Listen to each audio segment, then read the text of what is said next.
the film review and that. Brilliant. Yeah, Ricky Gervais. Yeah. Yeah, okay, here we go. This week I've chosen My Left Foot. Right. Okay? Now, My Left Foot is a film about a bloke called Daniel Day-Lewis, who's all mental, except for, his left foot, right? And he has arguments. I can't remember, he has arguments with his dad, so I wasn't watching it properly. But even though he's mental apart from the foot, he does stuff with the foot that we could do all over, and he uses that to his best. I think he might write a book or something off paint. And the moral of this story is, you know, even if you've only got a foot that works, you can still win prizes because it won the Oscar. Okay. Am I right in saying that you're bringing a book out of these collected, maybe for the Christmas market? I think I might. Yeah. I see there's obvious market films there. reviewed, sort of, you know, with it's a different outlook on it, a different approach. I don't just sort of like say. Well, I'll tell you what, it's an approach that doesn't really use grammar, which you don't see that often in film reviews. But no, once again, what would you give it out of 10? I didn't really concentrate. I can't remember a lot about it, but it won an Oscar, so I think it won an Oscar or something. So 9. Okay, jolly good. Well, that was My Left Foot, which is probably available on sell-through video, maybe in a bargain bin. $5.99, probably on TV this Christmas. That's to be confirmed. The XFM Vault. XFM. Me and Carl went out for a beer, and it was great, wasn't it? Yeah, I enjoyed myself. We started off, good. and you met my mate Robin, didn't you? Yeah. And some of the stories. Do you want to tell Steve some things about Robin that you've done? Do you know him well? Yes. Well, do you know about his worm problem as a kid? Go on. Right. What I can remember is he had worms as a kid. Not sure how you get him. He never answered me. He was getting a bit touchy about it. Right. This is like the second time I met him. I think he was a bit annoyed that Ricky told me about his problem. What Yes. now? Straight away, you not being there, instinctively, what do you think went on with this story about worms? My suspicion is rather like when you told a group of people that Robin had once suckled milk from a cow's udder. Yeah. Did he mention that as well? Yeah. Yeah. My suspicion is that, like the cow story, the worm story is not true. But And why would he get so sort of uppity about it? Well, Because it's not true. imagine if that wasn't the first time he'd done it. Imagine if he did that every single time he was with somebody for the first time and Robin was just met them. He will tell that story to anyone. But they do say there's no smoke without fire. Oh, Robin! I also told him that the way Robin cured these worms was because the doctor told his mother, right, to hold a piece of ham or cheese near Robin's anus so the worms would come out for the food, and he believed it. I'll tell you why, though. I said to Robin used to sit on Spam to try and get the worms out, and he believed it. But Steve, right, do you remember that story about 3 or 4 years ago where there was some bloke in the army? He went away to somewhere, Vietnam or whatever. He was messing about in the woods. Messing about in the woods? Shouldn't he have been fighting? Whatever. Yeah. Right, and he walked through some lake, and I think he'd cut his toe or something on something, and some worm of some sort crawled in the gash. Yeah. And it was in his body, and the doctor said, we've got to get this out of your body. So what they did was, they said, right, the thinnest part or something of your body that things can crawl through is on the top of your head. So they wrapped Where the skull is. So they wrapped some bacon. No, they didn't! They did. Because that's right. thing. So he's gone in by the toe. So what we do is, I'll tell you what, that worm's probably heading straight for the head. We'll put a bit of bacon on it. The thinnest part of the body is the skull. Of course it's not the thinnest part of the body. It's where your brain case is, isn't it? It's the skull. There was a reason for it. And it was like they stuck some bacon on his head. And As ever, the vital piece of information, i.e. the reason, Carl seems to have forgotten. Because the worm was in his body, and they said everyone likes to smell of bacon. Including worms. Even a Vietnamese lake worm. They love Remember bacon. Remember last week when I said about the little fella with the bone with no brain, and you were proved wrong? No. Please. No. We were saying it wasn't a little fella. We were saying it was a stillborn child. It wasn't a little fella. You're changing it now. You weren't having any of it last week. Right, hang on a minute. I'm getting confused. There was a Vietnamese There wasn't a Vietnamese. There was a Vietnamese snake that went inside of a soldier. worm. A little like maggot or some sort that you have to get out of your body because it causes problems. Yes, and so in order to get it out of the He runs body, amok. they strapped bacon to his head. Yeah. That is great. This doctor. And did that work? I think so. They had a picture of him smiling. Oh God! What, the worm or the bloke? The bloke. Oh dear. Honestly, I hope someone knows the story. And Right. it was about 3 years ago, I reckon. Okay. And, yeah, it did work. GI bacon. So this is why when And so what? The worm burrowed out of his head to get the bacon. get to the bacon. Right. That's great. So this is why when Robin was telling his story, I was a little bit disappointed if it wasn't true. Right. Because in a way, You know Robin's never been to Vietnam. No, but what do you really think that Robin? Well, as Robin said at the time, Carl, why would I sit on ham then tell Ricky Gervais? It's a very good point. because if he was a kid, you do daft things like that as a kid. Right. He know is what I the mean? telling Ricky Gervais, though. Yeah. Bless him. So, Carl, concentrate. Yeah, go on. So we'll leave the worm with the bacon wrapped around the head, shall we? Well, if you're ever caught in the jungle, Yeah. Always carry some. bit of Danish. Good advice. Lovely. So, would you like to start on your to Steve, because I've heard all these. Well, we won't do them all. We'll start off with the Mr. Freeze. Tell Steve the story of Mr. Freeze. This is the first time he nearly died. This is the most serious of the lot, really. So, what it was, do you know, like, I don't know if your mum and dad did the same thing, but like they do the weekly shopping on like a Friday. Yeah. So when you got to Thursday, there wouldn't be much stuff left in the cupboard. It'd just be like, you know, your Jacob's crackers and stuff like that. So when they'd been to the supermarket and they came back, I was like, you know, what's that saying? Like a pig in.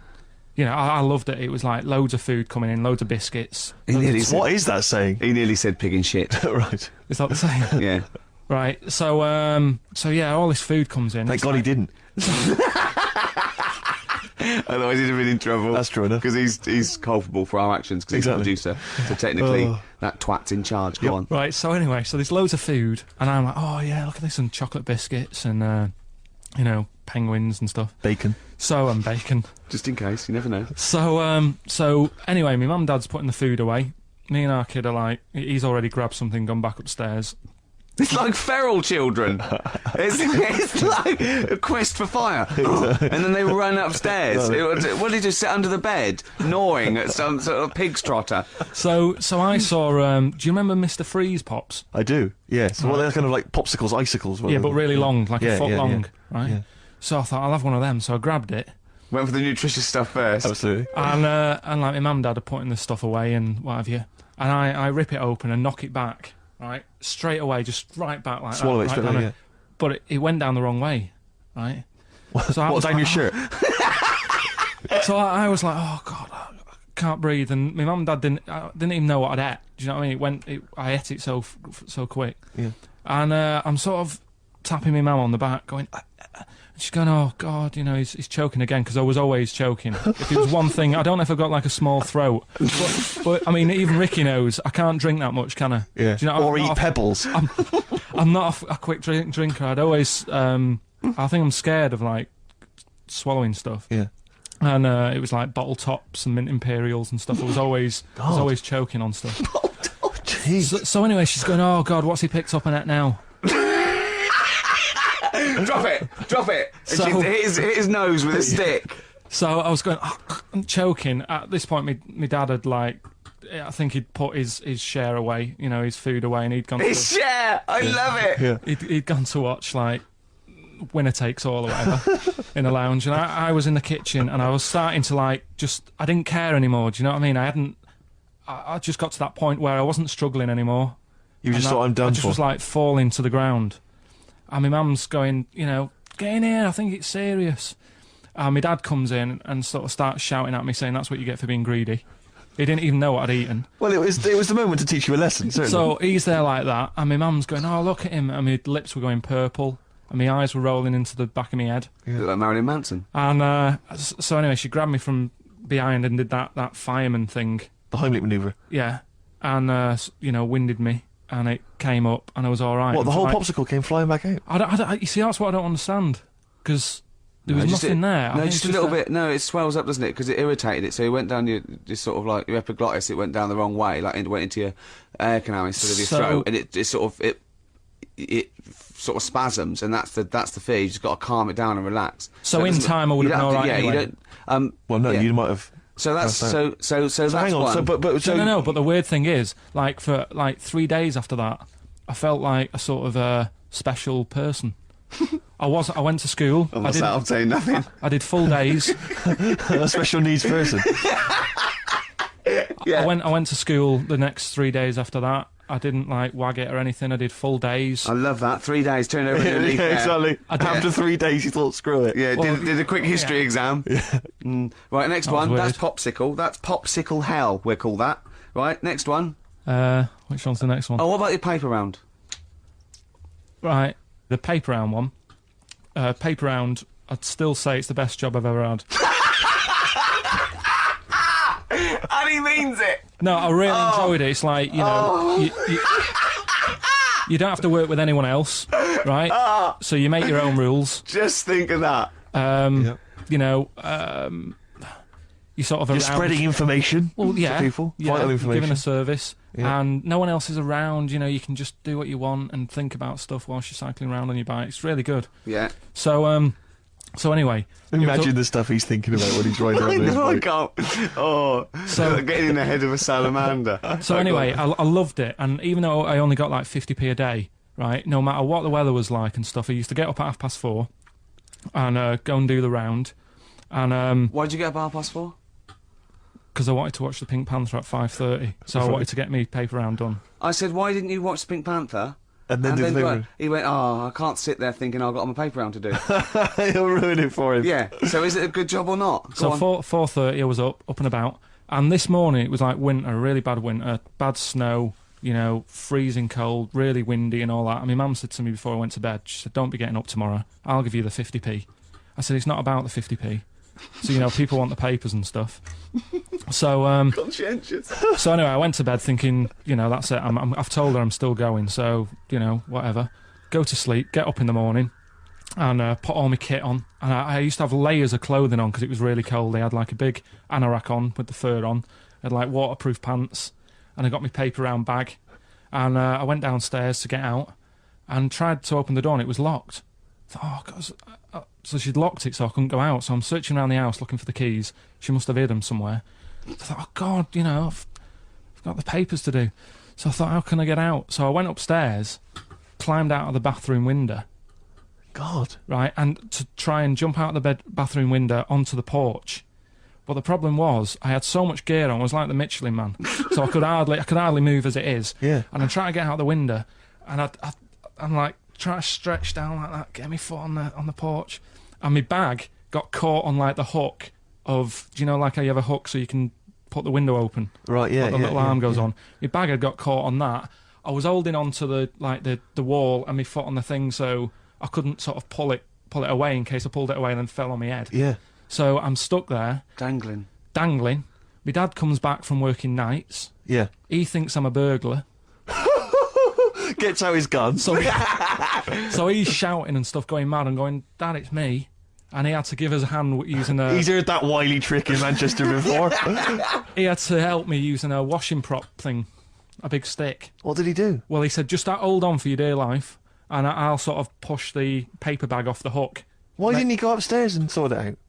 It was at that point where I was in the middle. There was nothing you could do. Do you know what I mean? It's at Right. that point where you've just got to make a decision. Yeah. And by the time you go upstairs, who knows what might have happened? Sure. Do you know what I Yeah. mean? You've got to act there and then, no messing around. Yeah, yeah. So And you could hear downstairs, now here he is, the Pink Panther. Yeah. Dad! Pink Panther. Hurry Isn't he up. a Panther? Ever so pink. Oh. so that was close to death because I must have been about 30 foot in the air. So, to cut a long story short, he gave me about 4 or 5 near-death experiences, and he went, and the whole point of this, he went, so that's why I think I'm going to die of something horrible, like cancer. And I went, why? He went, right, you ready for this? Yeah. He said, well, I don't check my balls. Wait. He said, I don't like the feel. Carl, always check your balls. I know you guys are laughing about the height thing, and for those that have only just tuned in, I am 6'7" tall, which is tall, and that's big. And I pride myself on it in a way. I've worked hard. I've not smoked. I ate well, Yeah. It's an accomplishment. But obviously I didn't have much involvement in it. I just am. And it's a curse because mainly the problem is that you can't get stuff. You can't get clothes, you can't get shoes. Yeah. Size He's size 14 feet. Yeah, but it is genuine. And I don't know, it costs a lot to buy a pair of size 14 shoes. And if you were genuinely poor, I don't know how you'd afford to be tall. Because the clothing costs more, everything costs more. I've seen this in comics that you'd actually go to school in a barrel. Wearing a barrel. With just braces, it'd just be a barrel, and you'd have sort of flip-flops, and you'd take a mule with you. They all had a mule, didn't they? The But poor people always think you'll be in a pub or something, and people just think they can talk to you about it. They just think, hey, all right, you're lanky, It's just because it's like they. But that really annoys you, doesn't it? Well, it annoys me because it's like they think I should be proud of it. Well, exactly, but they don't think that this is not a disadvantage. This is not a disability, is it? You're taller than most people. It might get a disability. No. If you were 8'3", it'd be slightly debilitating. You would, but disabilitating. What? Disabilitating? Yeah. No, you're a medical man, aren't you? Eh? But no, the point is, it's a disabilitating because when you go on public transport, like if you're on a coach, the only place I can sit on a coach is that seat on the driver's lap, either on the driver's lap or that seat at the very end. Yeah, which sits into the aisle. Yeah, that's the only place I can. Why sit. don't you stand up? Some sort of kids at the back waving at drivers. You could drive it from the back. Here he comes. Watch it. Were you a tall baby? Oh, Mr. and Mrs. Merchant, you've given birth to a basketball player. Look at his dribble already. Were you a tall baby? Babies aren't tall, are they? At what point did you suddenly, Jesus, nothing fits me? Well, it didn't happen overnight, Carl. Let's do a little graph. How tall were you at 5? Oh, I don't know. 3 foot? 3 foot. How tall were you at 12? 6 foot. 6. Were you really? I don't know, do I? How do I remember? I don't remember this. Well, when did teachers start calling you freak boy and lanky? They didn't. It wasn't Didn't they? so much. It was no. You went to a funny school. I went bowling with him once. I'd never been bowling before, and he'd been once before. And he went, "Let's go to this bowl." We went to a bowling alley, right? And you have to wear these special shoes. Now they're sort of like pointed things anyway, and they're multicoloured, sort of red and green. They look pretty weird. And the woman said to me, "Oh, what size?" I said, "Oh, 8. She went, "Yeah." So what size are you? He went, 14. She went, 14. He went, "You probably haven't got them."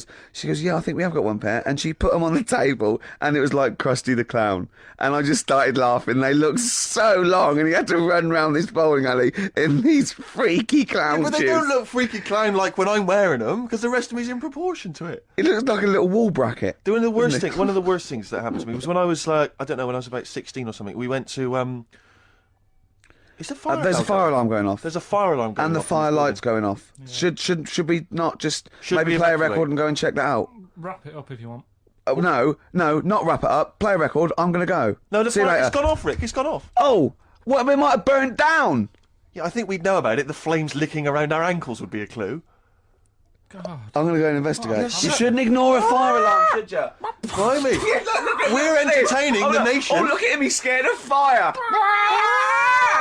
I remember once, right? I used to love nature when I was about 8, 9, 10. Yeah. And I remember going out with my sister and my brother and their girlfriend and boyfriend, like to become their husband and wife. And thanks for that. Yeah, just keeping continuity there. Yeah. And I used to get shells and things on the beach, and I used to get anything. I love nature. And once I found I love reptiles as well, and I found this perfect snake skin, like a grass snake or an adder. And it was I absolutely I couldn't believe my luck. And I was going look, and they were going, "Okay, put it down," because I realised they were a little bit scared of it. They were going, "Put it down, it's dirty." And of course I'd torture them a little bit, and then. I thought this was hilarious, and they made me leave it there, and I told Mum and everything. And then, much later, when I had some friends when I was about 14 or 15, I was telling this story to embarrass my sister, and I was going, "Yeah," and she was scared of it. And she went, "Well, it was a used Johnny." She'd waited that long to embarrass me in front of my friends. God. I'd been running round with a used Durex, thinking that this was great because they were scared of snakes, and they were going, "Put it down, it's dirty." No, be careful of the poison. Oh. Yeah. That's horrible. It is horrible, isn't it? Have I gone too far again? How could you not realise it was made of rubber, for goodness sake? Well, you obviously didn't know anything about nature. Well, I used to love nature, me. Yeah, The difference between some skin and then this rubber is Johnny. Now be careful of the Johnny snake. Yeah. Their little poppy head and their poison that... Oh, dear. I always remember there was this kid who lived near me once, and this bird got run over, and he said, I can save it, and he kissed it. Because he thought he could give it the kiss. He thought he could give it the kiss of life. I thought you meant it was a girl. No. It got run over. And he kissed it. No, he thought he could give it the kiss of life, but he didn't know what the kiss of life was. He just thought you could kiss something and that would bring it back to life. I think it was an excuse. I think he was thinking, I can't wait for a bird to get run over, then I can pretend to be giving it a kiss of life, but really I'm giving it a nice little snog on the I remember he beak. kissed it like that and threw it up like it would fly away, and it just went boom onto the floor. Oh, was it dead or? Yeah, it was blood everywhere. It was horrible. Oh no. Yeah. And what is he doing now? He presents Animal Hospital. No, I don't know what he's doing. But, He's the worst vet in the world. Got Yeah. struck off. For sleeping with one of his patients. Oh, that's terrible. Oh, bless him. Oh no, I killed a fish once. Go on. Well, I made a little bow and arrow. I was about 8 or 9, and I made a bow and arrow. And you know, you never think. I had a pond, and there was a huge fish in it, about 8 inches long, a huge big sort of like golden orph or something, or a carp or something. And I was sort of playing, and I aimed, and I shot it, and it went straight through it and floated to the top. And I thought, oh my God! You pierced a fish with an arrow. That's an amazing shot. Well, it was luck. It was pure luck. I You were never thought Native I'd do it. American. Yeah. You know those little things outside in the front garden by the front gate, a little sort of 4 inches by 4 inches bit of metal. You lift it up, and it's sort of like where the drains are. If the plumbers need to get there, or the council or everything like that. Right. I dropped it down there, and I thought, oh my God, what if that's discovered? What if I have to drain? So I ran loads and loads of journeys in and out of my house, right to the toilet and back, just taking out handfuls of Vim and pouring bleach down, thinking that I can get rid of this fish before the council dig it up in 10 years' time and go, send him to jail. Yes. Fish aside. But what do you think they would have done? They'd have taken the dead fish, they've gone to each of the doors going, is this your fish? Yeah, but I was fish? 8. You don't think... Do you recognise either the arrow or the fish? Yes, it's arrow straight through it. But, you don't think when you're 8 that it'd be okay. If I can ride this out till I'm 20, Yeah. the statute of limitations on goldfish murder, yeah. It is about, I can't work it out, 12 years. Wow. Yeah, so that You're was... a killer. Yeah. Carl, anything embarrassing ever happened to you ever? With what? With animals and Could stuff? be animals. I like animals, to be honest. So do I, it was a mistake. No, you know, I thought you were feeling bad about the fish. Yeah. But really, you were more worried about you being locked up. Well, I felt bad. There was both the law and the moral side of fish death. I mean, we kill fish all the time, just not usually with a bow and arrow in a back garden in Whitley. You know, often the supermarket can lend a hand with that. I used to sell mackerel.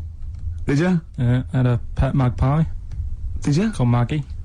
Oh, pet Inventive. magpie. You mean you captured it and didn't let it go away? Yeah. Can't have a pet magpie. But then it got really vicious. I mean... Well, it was quite fine. nasty. It wouldn't let me go. What do you keep it in, a rabbit hutch? No, it flew around, but it used to just, like, come to me all the time, but then it started pecking me head and stuff. That's not a pet magpie. That's a bird in the garden. No, but I could actually... I could hold it and stuff. It wasn't scared of me, and it knew it was me. It used to come down from, like, the top It of the... hated you. That's why it wanted to peck you. Is that... And the other thing, I always remember being younger and, like, walking through the woods to school with my mum, and like, I was chasing a butterfly, and she said, oh, don't do that, Carl. I said, why? She said, because they only live a day. I said, oh, all right, I'll get a dead one in the morning. That's genius. That's great. That's quick thinking, isn't it? Oh. No, that's sweet. We're talking about embarrassing stories and stuff, and I don't know if I've told this on this radio before. Have I told you, Carl? I'm not sure. But this was when I was working at the BBC. This is not even long ago, and I moved to London, and I was fairly new in London. And I was working at the BBC, and I had this BBC hire car, and I've never told it. If there's anyone listening who works for the BBC, I don't know if I can still get in trouble for it. But this BBC hire car, and it was like I've been ferrying kind of actors and people and production people around all day in this car. And I was driving back, it was quite late, it was about sort of 7 or 8, and I was driving back, and I pulled in to get some petrol. We had to fill up the car every day. And I went into this garage to fill up some petrol, and I was there, and these two blokes came in a white van. Right, they sort of pulled into the forecourt, and I was filling up the car, and they went, "Hey, do you want to buy a couple of speakers?" And I said, Yes, I do. Yeah. Because, tell you the reason, it was like I was so flattered that they thought I'd be the kind of bloke who would, A, need some kind of classy speakers, and B, would like to buy them on the sly. Do you know what I mean? Yeah. I thought, they like the They've fact seen me. they They've could- seen I look a bit of a hustler. Exactly. Yeah. I'm a street sort of guy. You can see by the way I use my walk. Exactly. Yeah. So I couldn't believe my luck. So they drove behind the garage, the little sort of garage bit at the back, and I went round there, sort of casually went round there, sort of locked the car, went round there. They went, open the back. You had two speakers in there. I said, are you sure these aren't knocked off, mate? He went, no. We work for Dixon's. This is the story he spun me. We work for Dixon's, right? And we're delivery men. And if we make a delivery and the person's not there to sign for the goods, then we have to bring them back to the warehouse. But if we can sell them on the way back, then that's really good for Dixon's. Dixon's must love that. And instead of thinking, are you sure some kind of troubleshooter didn't... I mean, did someone go into Dixon's and go, you're not getting in the garage John forecourt Harvey market? Jones. Exactly. Get a couple of lads in a white van. Exactly. Yeah. So anyway, so I sort of bought this story, and I was a little bit dubious, and I went, right, let me hear them then. And he wired them up to the car stereo, and boom, boom, boom, they was playing. So it was some groovy hip-hop. I was thinking, great, these guys know what I'm into. Yeah. And he's giving me the talk and stuff. And, I said, I'm a bit worried these are knocked off. He went, no, listen, we got a bloke at Dixon's who can confirm this is fine, right? Phone him up, use my mobile, right? And quote this reference number, right? So I phone out, they go, dee-dee-dee-dee-dee, and it goes, I go, hi, some guys here in the garage forecourt trying to sell me some speakers. Just wanted to check. He went, it's fine. I went, should I just read the reference number or whatever? He went, if you want. And X14, and I went, yeah, it's fine. Yeah. Okay. You know what that was, don't you? That was actually Mr. Dixon himself. Exactly. Yeah. Exactly. So I'm thinking, well, they sound great. They're giving me for a knockdown price. I'd say they were like 400 quid, they were like 200 quid or something. It was a good bargain. I was in the market for some speakers as well. Yeah. So, while they were loading it's them all kosher, I phoned Dixon. Exactly, I phoned Dixon's, that's fine. Yeah. So while they're loading them in the back of the BBC hire car, right, I'm in there paying for the petrol, right, and the guy serving goes, oh, right. He goes, what were you doing around the back with those blokes? Right? Because obviously there's security cameras filming this whole transaction, right? And he goes, what are you doing around the back? And I went, brilliantly, there's some old mates. Some of my mates were just having a chat and that. He went, oh, right, okay, like giving me obviously the evil eye. So I went back to the van. So I'm in the car now, and I'm driving with one of the blokes who's in the van with me, because I didn't have the money on me, so I had to go to the cash point to get the cash, right? So I'm driving with him, and the other guy's like following me in the van, and he was like a northerner like you, and he was giving it all the, all right, I tell him, my girlfriend's a DJ, she's got some of these speakers, they're fantastic, da-da-da, and he's giving me this, and then my mind starts working. Now that I've got a bit of time to think, I'm thinking, wait a minute, this all sounds a bit dodgy. Yeah. It dawned on me, Rick. You know, fool, are you? You're streetwise. Exactly. You're streetwise, Steve. Not only that, I was thinking, how am I going to get them home? I've got to drop the car off at the BBC. How am I going to get these huge speakers back to where I live? And how can I pay for them? Because I've just spent £100 on Find the Lady with a couple of blokes in the square. It seemed like a fair game. Some of his friends were winning. But so I explained to him, I said, I can't get them back to like Brixton where I was living at the time. He went, don't worry, give us an extra 20 quid, we'll take them home for you. Oh, that's good. Delivery. They do a whole service, you see. And there's also a backup guarantee. Did they have the guarantee, the 3-month guarantee? They didn't. No. But so I said, I'm not sure about that. He went, well, why don't you put them in a cab, send them back, and your housemates can collect it. I was like, oh, no, there'd be no one in.